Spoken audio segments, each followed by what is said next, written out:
Salut les gars et bienvenue dans cette vidéo. Donc si tu es ici, logiquement, c'est que toi aussi tu veux prendre du volume, tu veux prendre de la masse musculaire. Mais surtout si tu es ici, sur cette vidéo en particulier, c'est que tu as un objectif de prendre du volume au niveau de tes pecs, mais malheureusement, tu sais pas trop comment faire pour y arriver.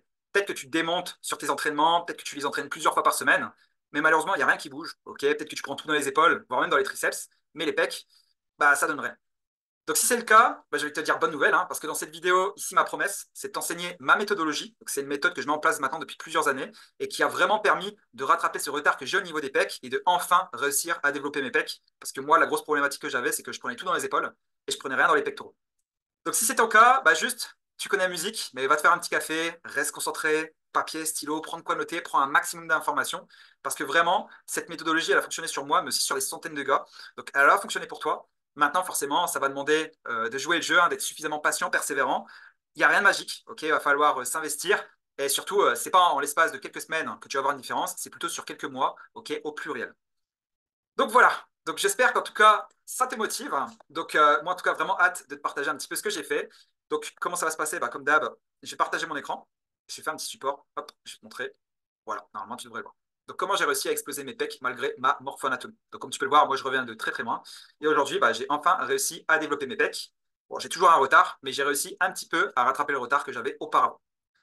Bon, petite chose à part, les gars. Donc là, je m'adresse plutôt à ceux qui viennent de s'abonner ou qui me découvrent. Donc, si ce n'est pas encore fait, j'ai créé une formation gratuite. Donc, c'est une vidéo, elle dure à peu près 25 minutes. Et dans cette vidéo, je vous explique un petit peu quelles carences alimentaires vous empêchent de prendre du muscle.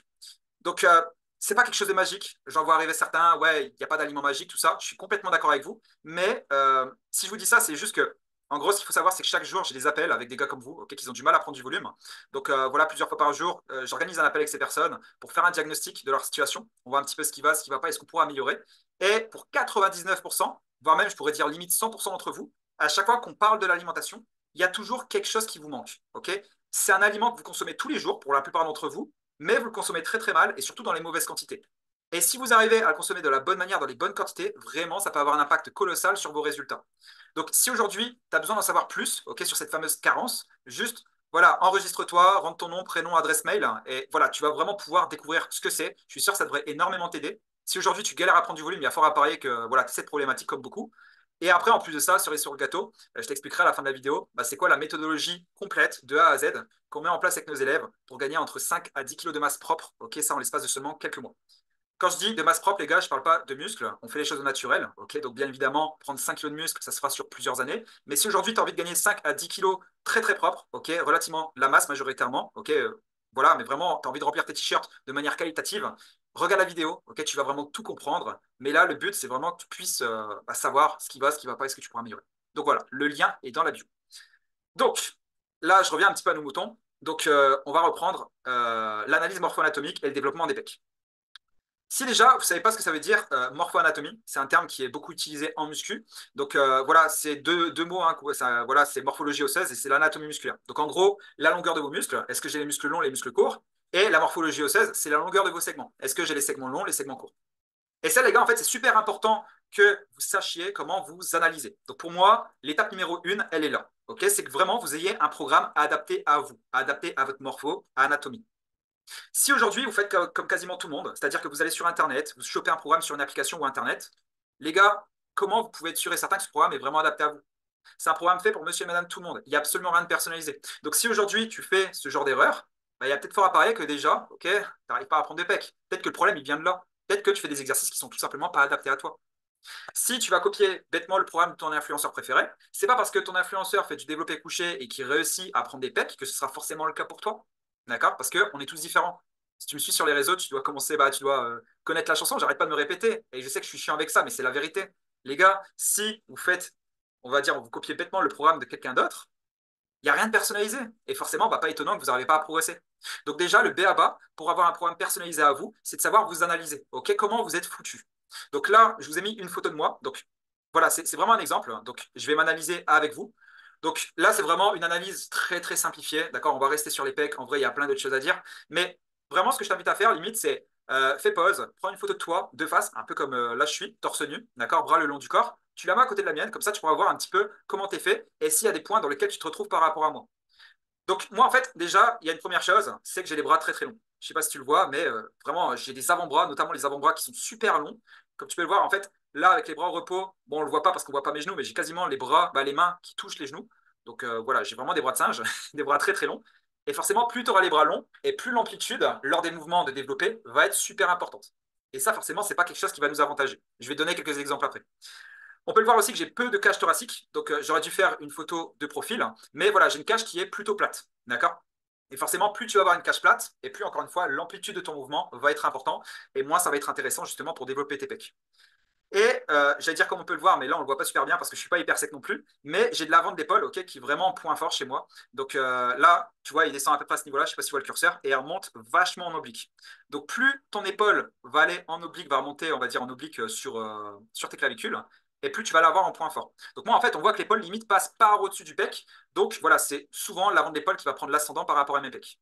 Donc moi, ok, sur papier, clairement, je ne suis pas du tout fait pour les pecs. Bras très très long, avant d'épaule qui va prendre, on va dire, l'ascendant sur mes pecs. Et en plus de ça, bah, j'ai une cage qui est relativement plate. Si toi, si tu te retrouves dans ce cas de figure, bah voilà, il y a fort à parier que c'est pour ça que tu n'arrives pas à prendre de pecs. Maintenant, voilà, il y a toujours des solutions. À chaque problème, une solution. Je vais te donner un exemple. Je suis sûr que tu connais quelqu'un dans ton entourage qui a fait du développé couché et il a des pecs énormes. Ça fonctionne très très bien sur lui. Et peut-être que toi, quand tu fais le fameux développé couché, bah, tu n'arriveras pas à prendre des pecs. Peut-être que tu vas tout prendre dans les épaules, voire même peut-être tout dans les triceps. Si c'est le cas, c'est normal. Parce que, comme je t'ai dit, si déjà tu as les bras qui sont longs, ok, plus tu vas avoir une amplitude qui va être importante, plus tu vas mettre tes pectoraux dans une situation de faiblesse. Parce que tes pecs vont être complètement surétirés, beaucoup plus étirés qu'ils devraient l'être. De toute façon, il y a juste à faire un test, hein. Tu prends une barre à vide, tu descends jusqu'en bas, tu vas sentir normalement tes pecs qui sont vachement étirés. Et ça, c'est pas forcément, on va dire, intéressant parce que si tes pecs, on va dire, d'entrée de jeu sont complètement surétirés, ils sont dans une position de faiblesse et tu n'arriveras pas à forcer vraiment comme tu le souhaites. Et ça, en plus de ça, c'est la porte aux blessures sur le moyen et long terme. Donc, voilà, c'est pour ça que les bras longs, quand tu fais du développé couché, clairement, bah, c'est pas le top du top. En plus de ça, si tu as peu de cage thoracique, ok, que tu as une cage qui est plutôt plate, bah voilà, il va falloir descendre encore plus. Par exemple, quelqu'un qui a une cage qui sort, qui va vraiment en avant, bah, en fait, plus ta cage va être épaisse, et moins il va falloir que tu descendes la barre. Tu es d'accord avec moi? C'est pour ça que des fois, on voit en force athlétique des gens qui pontent énormément pour vraiment essayer de réduire l'amplitude et avoir plus de force sur le mouvement. Et en plus de ça, c'est tout comme moi, tu as l'avant de l'épaule ok, qui prend l'ascendance sur les pecs. Bah là, c'est vraiment le combo ultime pour ne pas prendre des pectoraux. Bon, les gars, maintenant, il y a toujours des solutions au problème. J'arrête pas de le dire et de le répéter. Mais déjà, arrête de faire du développé couché ou du moins arrête de le faire avec une amplitude complète. Donc, moi, ce que je te recommanderais, c'est déjà adapte l'amplitude de ton mouvement. Si tu veux continuer à faire du développé couché, il n'y a pas de souci. Mais moi, ce que je te recommanderais, c'est au lieu de faire une amplitude complète, de descendre la barre jusqu'en bas, arrête-toi un petit peu avant. Arrête-toi, par exemple, les coudes à 90 degrés. Pourquoi? Parce que tout simplement, le fait de réduire ton amplitude, eh ben, ça te permettra de moins étirer l'avant d'épaule, surtout si c'est un poids fort chez toi, ok, et de plus forcer avec tes pecs. Parce que plus tu vas étirer un groupe musculaire, ok, plus c'est celui-là qui va se mettre, on va dire, en avant. Mais si toi, tu es comme moi et que tu as l'avant des épaules ok, en point fort, bah, il va falloir que tu évites de descendre trop bas pour éviter de trop les étirer, ok, et en plus de ça, de surétirer les pecs. Parce que quand tu es dans une phase de surétirement, tu t'en souviens, c'est vraiment pas top pour tes pectoraux. Donc le fait de réduire l'amplitude, de descendre moins bas, ok, tu vas moins surétirer tes pecs, l'avant d'épaule va être, on va dire, moins sollicité, et tu pourras essayer de forcer un peu plus avec tes pecs. C'est vraiment la première recommandation que je te fais. Et tu verras que vraiment ça va faire la différence. Parce qu'à chaque fois, aujourd'hui, sur les réseaux sociaux, on n'arrête pas de nous dire non, mais il faut vraiment que tu fasses une full amplitude, amplitude complète. Sinon, clairement, tu es un bolos. On n'arrête pas de nous le dire ça. Donc, oui, sur papier, on est d'accord, plus ton amplitude va être complète et plus ça va être intéressant. Mais maintenant, j'ai envie de dire, tout dépend de ce que tu veux. Tout dépend de toi, comment tu es foutu, et tout dépend de ce que tu veux développer exactement. Si tu veux développer l'avant de tes épaules, oui, ça peut être intéressant. Mais maintenant, si tu veux développer tes pecs et que malheureusement, tu as les bras qui sont longs et en plus de ça, cerise sur le gâteau, tu as l'avant de l'épaule qui est un point fort, bah crois-moi, il n'y a rien qui va se passer. Donc si tu continues à faire une full amplitude, comme on a l'habitude de dire, bah, tu vas juste continuer à développer énormément l'avant de tes épaules. Donc tu vas accentuer le déséquilibre qu'il y a déjà entre l'avant et l'arrière. Donc résultat, tu vas avoir une posture avec les épaules qui sont en avant. Et en plus de ça, bah, tôt ou tard, tu vas te niquer, c'est sûr et certain, parce que les pecs vont être complètement surétirés. Tu vas avoir un problème de posture avec les épaules en avant. Ça peut que mal finir. Donc voilà, c'est pour ça, arrêtez d'écouter tout le monde. Réfléchissez, comprenez. Comprenez comment ça fonctionne. Analysez-vous. D'accord? Super méga important. La deuxième chose que je te recommanderais, c'est rentre un petit peu les coudes. Bon, ça pareil, c'est quelque chose que tu peux faire à la barre, mais que tu pourras plus faire avec halter. Avec la barre, par exemple, quand tu prends la barre, essaie de faire en sorte de rentrer un petit peu les coudes vers l'intérieur, d'accord? Comme si tu voulais tordre la barre en deux. Pourquoi je dis ça? Parce que tout simplement, le fait de rentrer les coudes un petit peu vers l'intérieur va te permettre de désengager un petit peu le travail de l'avant de l'épaule. De toute façon, il y a juste à faire un test, hein. Tu vois, tu fais comme moi, tu mets tes doigts sur l'avant de l'épaule et plus tu vas écarter, plus tu vas remonter le coude, plus tu vas l'écarter et plus tu vas sentir l'avant de l'épaule en fait se contracter. Et au contraire, plus tu vas le rentrer, ok, et moins tu vas sentir son travail. Donc là, le but, c'est pas non plus avoir les coudes serrés le long du buste, parce que là, tu vas plutôt te rapprocher sur un exercice de coucher ses prises serrés. Donc là, on va plus mettre l'accent sur les triceps, mais juste le fait de serrer un peu plus tes coudes, voilà, ça permettra de désengager un petit peu le travail de l'avant de l'épaule et plus mettre le focus sur les pecs. C'est quelque chose que je fais depuis longtemps et crois-moi, c'est vraiment un game changer. Donc voilà, du coup je résume, un peu moins d'amplitude et avoir les coudes un peu plus rentrés. C'est pour ça qu'en général, la version avec halter est beaucoup plus appréciée qu'avec la barre, parce que là, tu es beaucoup plus libre, ok, au niveau de la position de tes poignets. Tu peux vraiment, on va dire, mettre les poignets un peu plus serrés.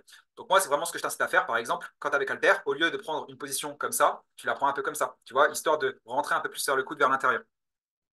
Voilà, tu verras que juste ces deux astuces, ça peut faire une différence colossale dans ta transfo. Après, moi, ce que je t'incite à faire aussi, c'est éventuellement trouver des exercices qui sont plus adaptés que le développé couché. Tout le monde parle du développé couché. Mais les gars, il n'y a aucun exercice indispensable. D'accord? Il n'y a aucun exercice magique en fait. Donc, moi, par exemple, ça fait depuis maintenant de nombreuses années que je fais du développé décliné et ça me va mais tellement mieux que le développé couché. Pourquoi? Parce que le fait que tu sois décliné, en fait, l'amplitude est réduite. La barre va beaucoup plus vite toucher en fait le buste. Ça réduit l'amplitude du mouvement et du coup, je suis beaucoup plus fort sur le mouvement. J'ai beaucoup moins de blessures et j'arrive enfin à sortir mes pecs. Donc, si aujourd'hui tu galères à prendre des pecs, éventuellement, mets-toi sur le développé décliné et vois ce que ça donne au bout de quelques mois. Il y a fort à parier que ça vienne à résoudre le problème petit à petit. Et encore une fois, ok, faites pas un bilan au bout de 1 à 2 semaines, les gars, hein, c'est sur plusieurs mois. Mais voilà, adaptez votre amplitude, arrêtez d'écouter monsieur et madame tout le monde sur les réseaux sociaux qui demandent de faire une full amplitude et éventuellement orientez-vous vers des mouvements qui sont plus adaptés à vous. Voilà. Et troisième et dernière chose, travaillez aussi votre proprioception. La proprioception, c'est quoi? C'est la connexion cerveau-muscle. Si tu regardes les réseaux sociaux, il y a fort à parier que tu as déjà entendu parler de ça. Ok, la connexion cerveau-muscle, c'est ce que j'appelle en fait la proprioception, hein, c'est exactement la même chose.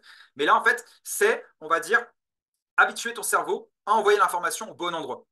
Si par exemple, ça fait de nombreuses années que tu fais du développé couché full amplitude et que tu sors tout dans tes épaules, ton cerveau va avoir l'habitude, lors de ce mouvement, d'envoyer l'information à l'épaule au lieu du pec. Sauf que nous, on veut que ce soit majoritairement le pec qui se contracte au lieu de l'épaule. Mais si ça fait des années que tu as habitué ton cerveau à envoyer l'information au mauvais endroit, en fait, ça va être ancré. Et on va dire pour faire pencher la balance du bon côté, maintenant, inverser la tendance, ça va être compliqué. C'est pas impossible, hein. C'est juste que ça va demander du temps et de l'investissement. Donc là, il va falloir faire des travaux d'isolation et il va falloir se focaliser sur le ressenti. Alors, clairement, je suis le premier à dire, le ressenti en muscu, c'est de la merde, ça sert à rien. Maintenant, ça dépend. Si aujourd'hui ton objectif c'est de prendre du volume, c'est de prendre de la masse, le ressenti c'est clairement pas un indicateur qui va faire que tu vas prendre du muscle ou pas. Maintenant, ici dans notre situation, si tu veux prendre du volume, mais par contre quand tu fais des exercices, tu n'arrives pas à sentir tes pecs, là ça peut être intéressant. Parce que, comme je te l'ai dit, si pendant de nombreuses années tu as demandé à ton cerveau ok, de contracter les épaules alors que c'était les pecs que tu voulais, là en fait il va falloir vraiment, on va dire, isoler ses pectoraux, habituer ton cerveau à contracter ses pecs, et là ça va se faire vraiment sur des exercices, notamment au niveau du ressenti et des exercices d'isolation. Donc, ce que je t'invite à faire, c'est plusieurs fois par semaine, ok, fais, on va dire, des écartés. Donc, des écartés à la poulie. Moi, je te recommanderais plutôt à l'élastique. Pourquoi l'élastique? Parce que lors de la phase d'étirement, tu vas beaucoup moins contracter. En fait, la phase d'étirement sera beaucoup moins intense que la phase de contraction. Par exemple, tu as juste à faire le test, tu vas prendre l'élastique, tu verras que sur la phase du démarrage, ça va être assez simple, et plus tu vas te rapprocher de la phase concentrique, et plus ça va être difficile. Et nous, c'est ce qu'on veut, d'accord? Parce que là, vraiment, on sent les pecs, c'est notamment sur la phase concentrique. Donc, moi, c'est ce que je te recommanderais, faire de l'isolation à l'élastique et aussi poser la main sur le pec pour encore plus ressentir le pectoral. D'accord? Parce que quand tu mets la main sur le groupe musculaire que tu souhaites développer, tu vas envoyer encore une fois un message à ton cerveau, ok, en disant c'est vraiment là où je veux contracter le muscle. Et plus tu vas faire ok, ce genre d'exercice sur le moyen long terme, et plus tu vas habituer ton cerveau à contracter ok, correctement tes pectoraux sur ce genre de mouvement, et plus tu arriveras à les développer. Fais des séries longues. Moi, en général, j'ai l'habitude de faire des séries au moins de 20 à 30 répétitions minimum. Tu le fais plusieurs fois par semaine, ok? Et tu verras que vraiment, ça pourra énormément t'aider. Les gars, là, tout ce que je vous dis, c'est ce que je mets en place au quotidien maintenant depuis de nombreuses années. Tu as vu que, voilà, si je reviens ici sur mon résultat, ça a très très bien fonctionné pour moi. Bon, là, par contre, on est d'accord, je suis congestionnaire, hein, d'accord? Donc, voilà, il y a une petite différence aussi. Mais voilà, j'ai tellement rattrapé le retard que j'avais au niveau des pecs, même si je ne suis pas encore là où je veux être. Mais voilà, ça a vraiment été un game changer. Ça a fonctionné sur plus de 100 élèves, ça fonctionnera aussi pour vous. Et dernière étape, soyez suffisamment patient et régulier et vous allez voir que ça va le faire. Voilà les gars, j'espère que cette vidéo vous a énormément plu. J'espère que tu commences à comprendre pourquoi aujourd'hui développer tes pecs, bah, c'est compliqué. Ok, analyse-toi, fais les bons exercices, adapte les amplitudes en fonction de toi, ok, et tes objectifs. Et pareil, n'hésite pas à faire ce travail de proprioception pour habituer, ok, ces muscles à bien se contracter quand il faut. Si vous avez des questions, n'hésitez pas à le mettre en commentaire de cette vidéo. Je me ferai vraiment un plaisir d'y répondre, les gars. Et comme d'habitude, bah, si vous avez besoin d'être accompagné vers vos objectifs, vous avez un lien dans ma bio. N'hésitez pas à réserver un appel avec moi pour qu'on puisse faire en fait le point sur ce qui va pas dans votre situation. Ok, ça peut être extrêmement intéressant. Tout ça, c'est gratuit. Et après, encore une fois, si vous avez besoin que je vous accompagne dans votre objectif, bah, pareil, on pourra en parler avec grand plaisir. Donc voilà, bah, sur ce, je vais vous laisser. Je vous souhaite une bonne journée. Et comme d'habitude, je vous dis à très vite dans une prochaine vidéo. Ciao, ciao.